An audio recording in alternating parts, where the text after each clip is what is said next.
Namaste to everyone. I welcome you all in my YouTube video channel. Today I will deliver lecture on group lecture number 24, in which I will discuss on multiplication of subgroups. Now we give the concept of multiplication of two subgroups. Let G with given binary operation be a group. H and K be two subgroups of G. The multiplication of these two subgroups is defined as Hk equal to small h small k such that small h belongs to capital H and small k belongs to capital K. Now we prove a theorem. Theorem is, let H and K be two subgroups of a group G. Then H multiply K is a set containing elements of the form small h k such that small h belongs to capital H, small k belongs to capital K, may not form a subgroup of G. Now we prove this. We prove this by a particular example. In a particular example, if a concept is not true, then it is not true everywhere. We prove this. Let S3 be the symmetric group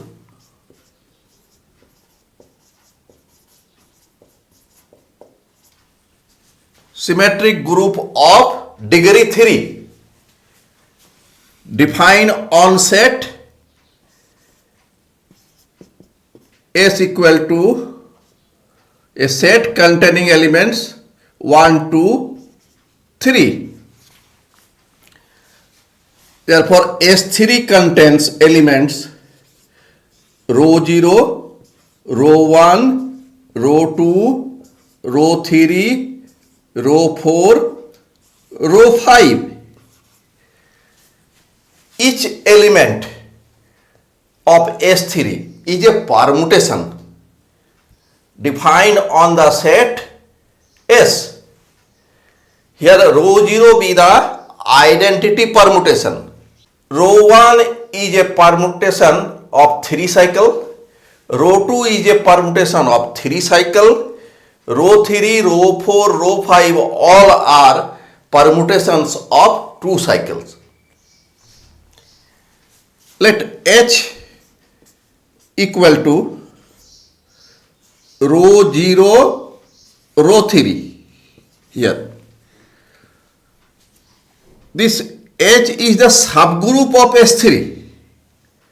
Also, K equal to a set containing elements row 0 and row 4.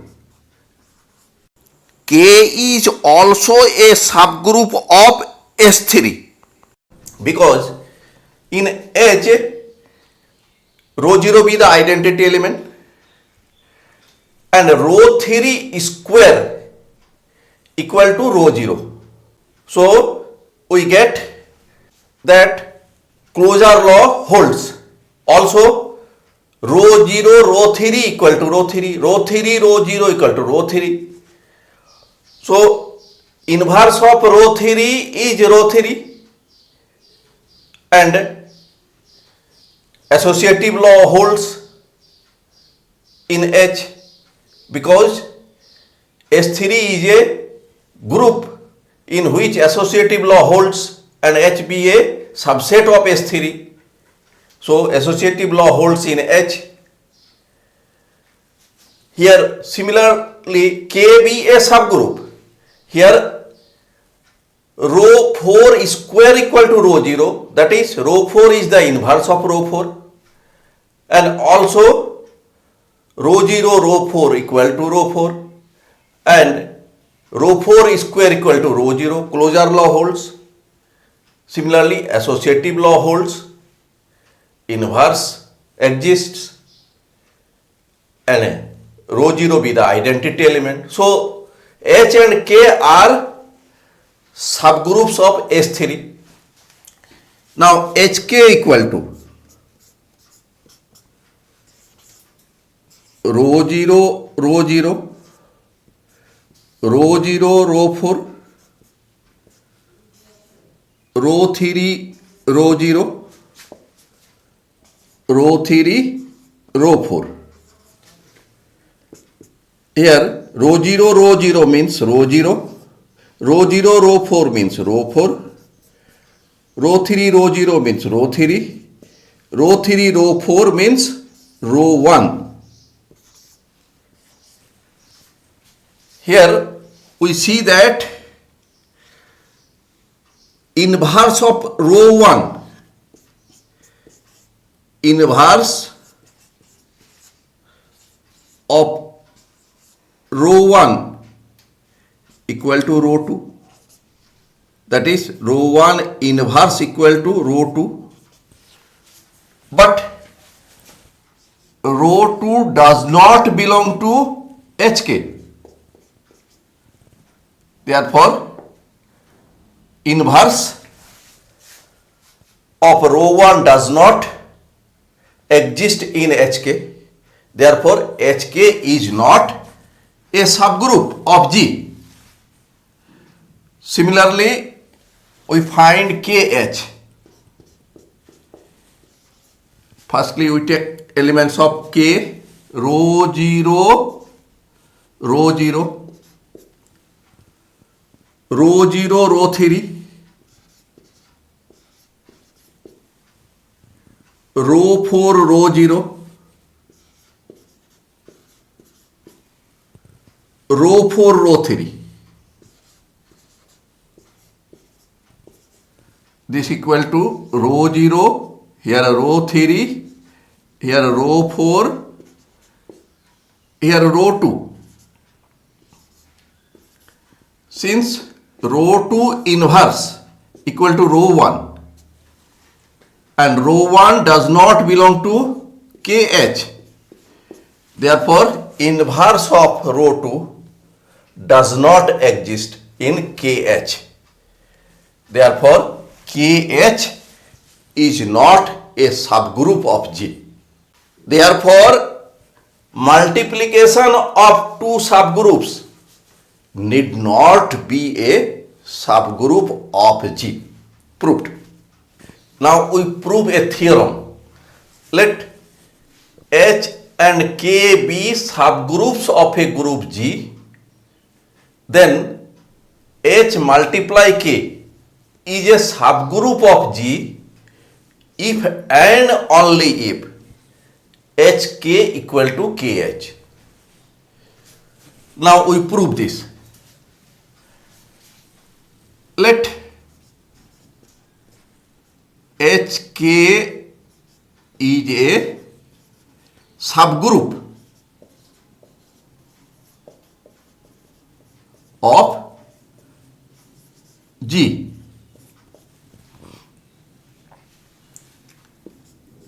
Let X belongs to HK implies that X inverse belongs to HK, since HK is a subgroup of G.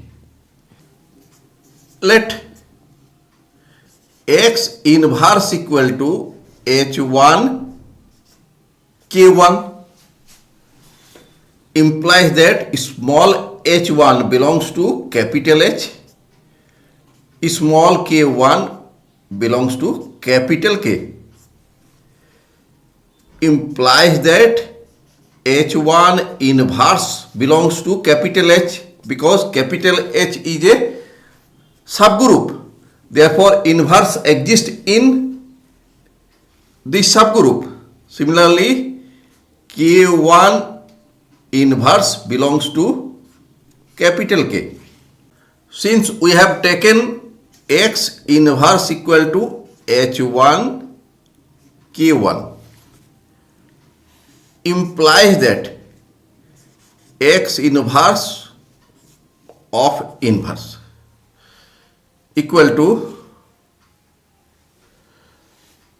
H1 K1 whole inverse, and this equal to K1 inverse H1 inverse. Since K1 inverse belongs to capital K and H1 inverse belongs to capital H, that means this belongs to capital K, capital H, and left side X inverse inverse, that means X, implies that X belongs to KH. Let this is number 1 and this is number 2. From 1 and 2 we get that X belongs to capital H multiply capital K. Here we get X belongs to capital K multiply capital H. That means from 1 and 2 we get HK is subset of KH. This is number 3. Now let small k2, small h2 belongs to KH, capital K multiply capital H, implies that small k2 belongs to capital K and small h2 belongs to capital H, implies that K2, small k2 inverse belongs to capital K, because capital K is a subgroup. So capital K contains inverse of each elements of capital K. Similarly, small h2 inverse belongs to capital H, implies that small h2 inverse, small k2 inverse belongs to, this belongs to capital H, we write here capital H, k2 inverse belongs to capital K, here we write capital K, implies that k2 h2 whole inverse belongs to capital H, capital K, implies that small k2 small h2 inverse whole inverse belongs to HK. Since HK is a subgroup, we have assumed that here. We have assumed HK is a subgroup of G, implies that K2H2 belongs to HK. This is number 4 and this is number 5. From 4 and 5 we get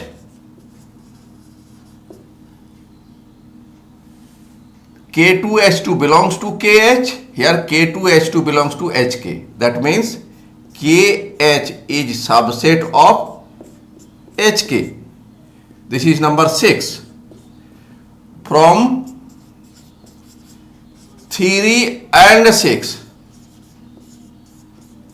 we get HK equal to KH. Therefore, by assuming Hk is a subgroup of G, we get that Hk equal to Kh. Conversely, let Hk equal to Kh. This is number 8. Let PQ belongs to Hk. Implies that P equal to small h1, small k1, Q equal to small h2, small k2. Now, PQ equal to h1 k1, h2 k2 equal to h1 k1, h2 k2 by associative law equal to h1 k1 h2 by associative law, here small k2 equal to small h1, here k1 h2, k1 be the element of k, capital K, and h2 be the elements of capital H, and here in 8 capital HK equal to capital KH. That means K1 H2 equal to H2 K1. Here small k2, since HK equal to KH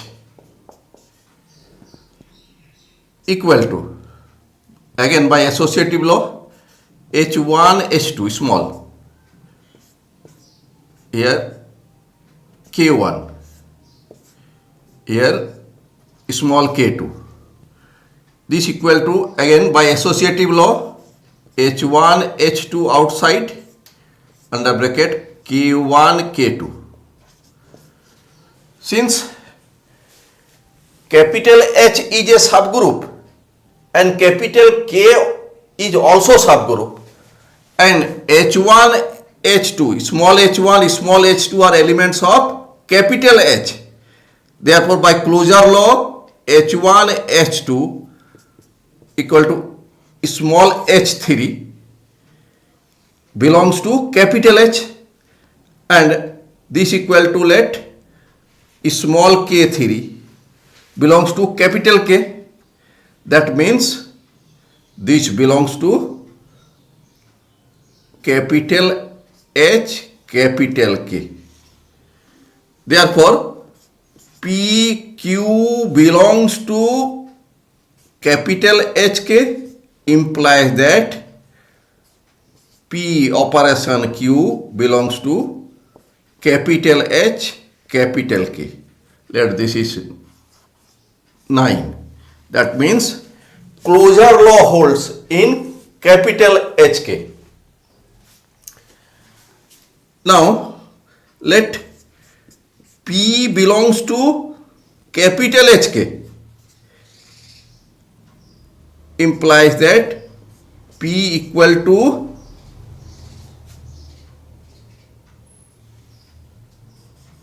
H1 K1, small h1, small k1, small h1 belongs to capital H, small k1 belongs to capital K,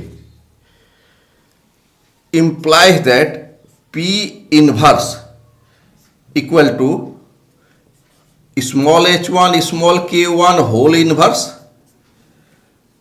This is k1 inverse, h1 inverse. Since K1 belongs to capital K and capital K is a subgroup. That means K1 inverse belongs to capital K. Similarly, H1 inverse belongs to capital H. That means this belongs to capital K, capital H. Implies that P inverse belongs to capital K H, and in 8 capital K H means capital HK. Therefore, P belongs to capital HK implies that P inverse belongs to capital HK. That means inverse exists in capital HK. Hence, we get that closure law holds in capital HK and inverse of each element exists in capital HK. Therefore, capital HK is a subgroup of G. Proved. Now, I will give you details of my lecture notes.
Thanks for watching my video.